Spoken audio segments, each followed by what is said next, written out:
my first night out with you. Treat me right and buy me shoes. Let me be your fantasy.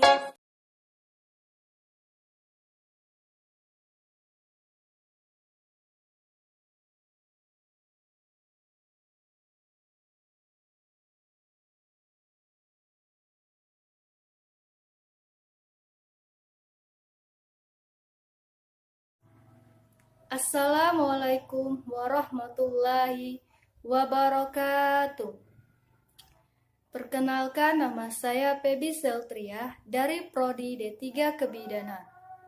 Tujuan saya di sini akan menjelaskan tentang anatomi jantung dan sirkulasi darah. Jantung adalah organ tubuh yang berfungsi untuk memompa darah ke seluruh tubuh. Bagian-bagian jantung yaitu arterium senetra atau arterium kiri berfungsi menerima darah yang banyak oksigen dari paru-paru dan membawanya menuju ke vertikal kiri. Kedua, ventricle senetra atau vertikal kiri berfungsi jantung akan memompa darah ke seluruh tubuh untuk mengalirkannya oksigen dengan melewati katup jantung yang bernama aorta.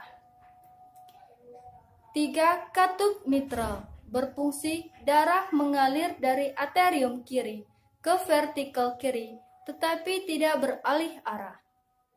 Keempat, vertical dextra atau ventricle kanan berfungsi menerima darah yang banyak karbon dioksida dari arterium kanan dan memompa ke paru-paru.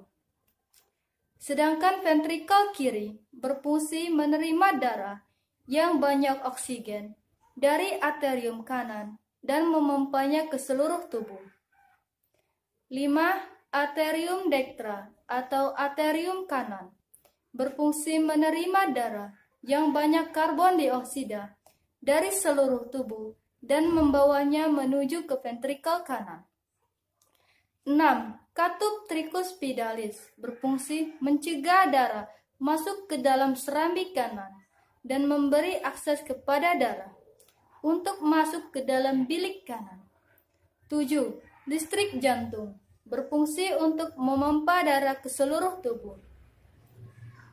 Di dalam anatomi jantung terdapat namanya sirkulasi peredaran darah.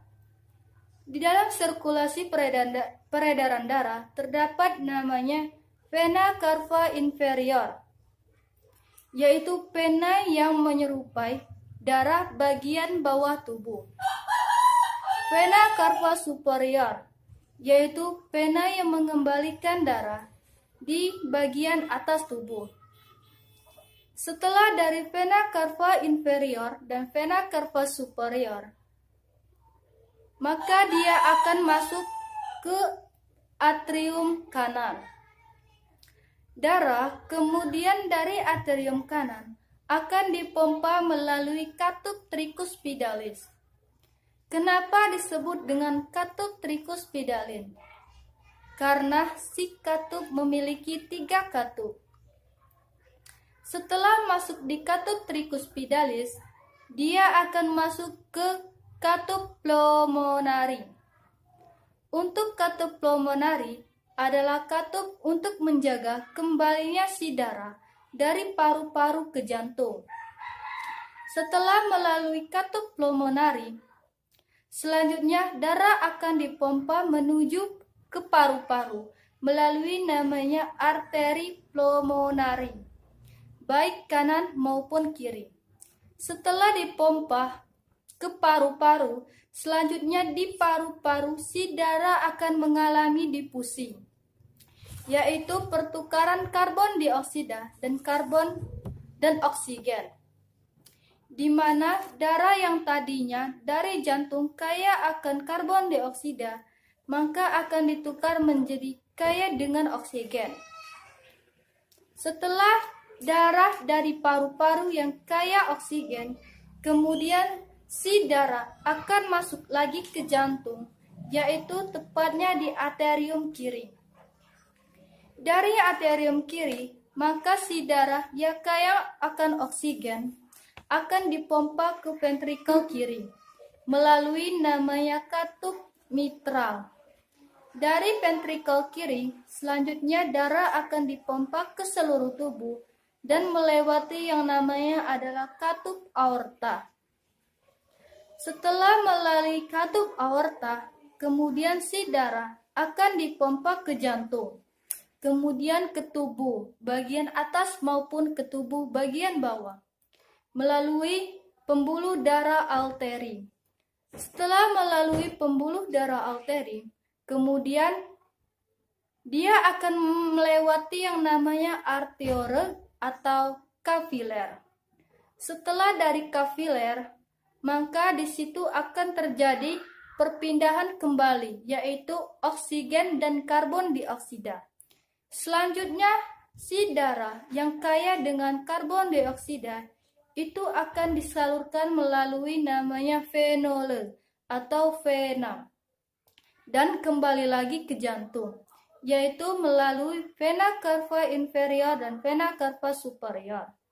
Di dalam sirkulasi peredaran darah terdapat namanya peredaran darah besar dan peredaran darah kecil. Peredaran darah besar itu dari jantung ke seluruh tubuh, baik bagian atas maupun bagian bawah. Kembali lagi ke jantung. Sedangkan peredaran darah kecil adalah dari darah di mana yang dipompa di jantung ke paru-paru, kembali lagi ke jantung. Itulah penjelasan tentang anatomi dan sirkulasi darah. Apabila ada kata-kata yang salah, saya mohon maaf. Kepada Allah saya mohon ampun. Wabillahi taufiq wal hidayah. Wassalamualaikum warahmatullahi wabarakatuh. It's my first night out with you.